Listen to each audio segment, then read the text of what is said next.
Shalom dan selamat pagi semua jemaat yang dicintai Tuhan dan para sahabat dimanapun berada. Apa kabar? Baik. Kita lanjut pembacaan firman Tuhan dari tulisan Lukas. Pagi ini kita sampai kepada Kisah Rasul pasalnya yang ketiga, ayatnya yang pertama sampai ayat 10. Demikian tertulis di sana ya. Pada suatu hari menjelang waktu sembahyang, yaitu pukul 3 petang, naiklah Petrus dan Yohanes ke bait Allah. Di situ ada seorang laki-laki yang lumpuh sejak lahirnya, sehingga ia harus diusung. Tiap-tiap hari orang itu diletakkan dekat pintu gerbang bait Allah yang bernama Gerbang Indah untuk meminta sedekah kepada orang yang masuk ke dalam bait Allah. Ketika orang itu melihat bahwa Petrus dan Yohanes hendak masuk ke bait Allah, ia meminta sedekah. Mereka menatap dia dan Petrus berkata, "Lihatlah pada kami." Lalu orang itu menatap mereka dengan harapan akan mendapat sesuatu dari mereka. Tetapi Petrus berkata, "Emas dan perak tidak ada padaku, tetapi apa yang kupunyai kuberikan kepadamu. Demi nama Yesus Kristus orang Nazaret itu, berjalanlah." Lalu ia memegang tangan kanan orang itu dan membantu dia berdiri. Seketika itu juga kuatlah kaki dan mata kaki orang itu. Ia melonjak berdiri lalu berjalan kian kemari dan mengikuti mereka ke dalam bait Allah, berjalan dan melompat-lompat serta memuji Allah. Haleluya. Seluruh rakyat itu melihat dia berjalan sambil memuji Allah. Lalu mereka mengenal dia sebagai orang yang biasanya duduk meminta sedekah di gerbang indah bait Allah. Sehingga mereka takjub dan tercengang tentang apa yang telah terjadi padanya. Puji Tuhan, berubah dari apa yang biasanya menjadi hal yang luar biasa. Siapa yang mengubah? Ada satu nama, Yesus Kristus dari Nazaret. Apa kebiasaannya? Biasa ia minta-minta.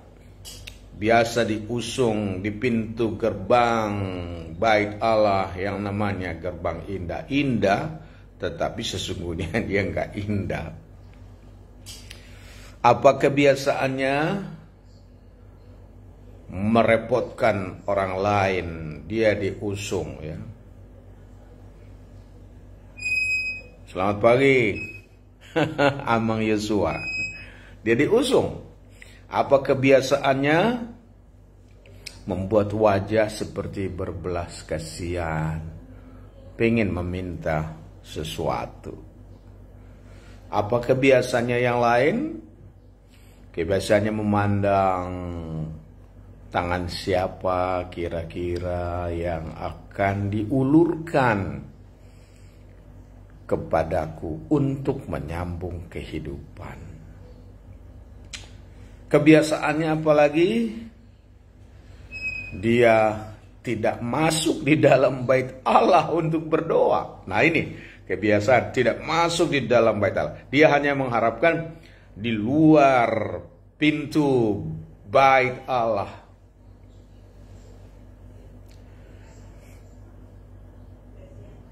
Tetapi ada hal yang luar biasa.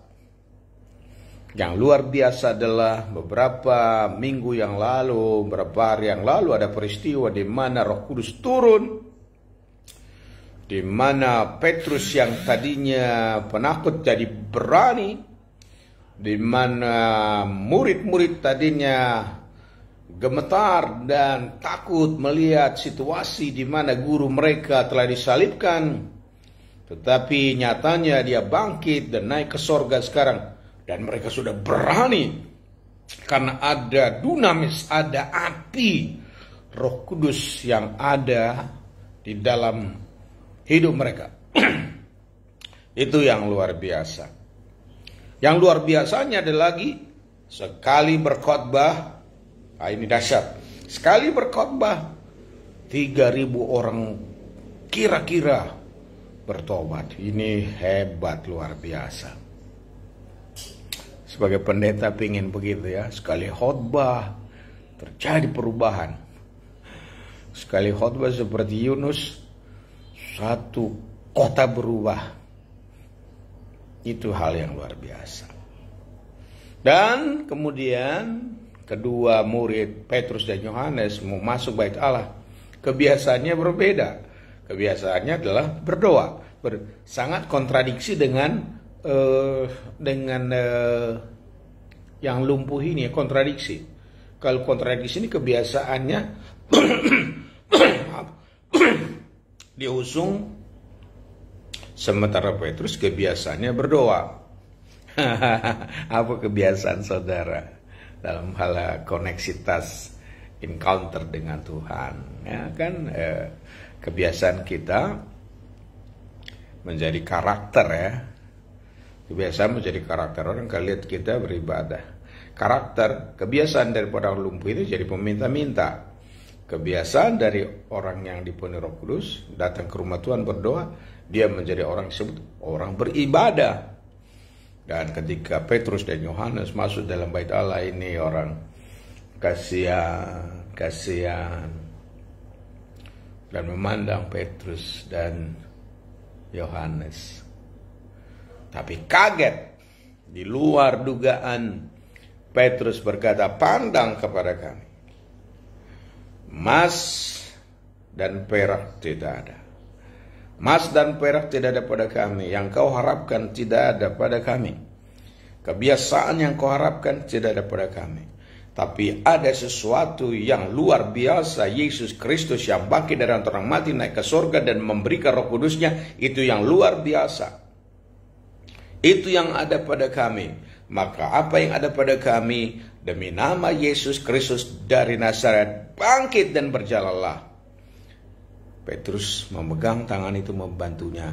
Dan puji Tuhan, yang melonjak-lonjak, melompat-lompat, baru hari itu masuk ke dalam bait Allah. Dan orang-orang yang ada di situ melihatnya.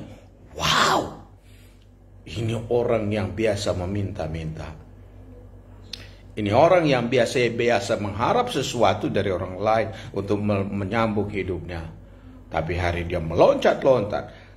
Dia biasa meminta-minta sedekah, minta belas kasihan. Tapi sekarang berbalik. 180 derajat. Dia menjadi pemuji Tuhan. Memuji Tuhan karena mujizat yang terjadi. Ini waktunya bagi siapapun kita sebagai hamba Tuhan seperti saya adalah how to change our habit. Bagaimana mengubah kebiasaan kita. Kebiasaan dari apa yang kita pikirkan, percakapkan. Kebiasaan itu menjadi habitual, habitus, dan habitus kita menjadi destiny kita. Ingat ya, ada satu pribadi yang namanya Yesus Kristus yang disampaikan oleh hamba-hamba Tuhan. Namanya nama yang heran, nama yang ajaib, nama yang luar biasa. Yesus Kristus dari Nazaret yang telah mati, bangkit, naik ke surga, memberikan Roh Kudusnya. Itu yang membuat kamu, itu yang membuat kita menjadi luar biasa. Dari biasa-biasa menjadi luar biasa. Dari peminta-minta menjadi orang yang memuji Tuhan. Dari orang yang hanya menerima menjadi orang yang memberi. Haleluya. Bagaimana mengubah kebiasaan? Ingat, Yesus Kristus memberi hal yang luar biasa. Mengubah kebiasaan kita yang biasa-biasa menjadi luar biasa. So, jemaat yang dicintai Tuhan, sambut Yesus. Sambutlah Yesus. Jangan harapkan emas dan perak dari dia, sambut pribadi dia. Sebab apa yang kita harapkan ketika kita menerima Kristus, yang lain itu pasti ditambahkan kepada kita. Terpuji nama Tuhan. Ingin banyak bicara tentang hal ini sebetulnya, tapi besok aku akan lanjut lagi.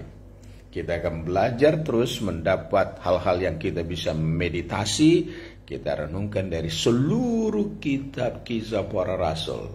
Sebab kitab kisah para rasul adalah mencerminkan karya kerja daripada Yesus Kristus setelah ia naik ke sorga, yang dipercayakan kepada saya, kepada saudara, yaitu kepada gerejanya.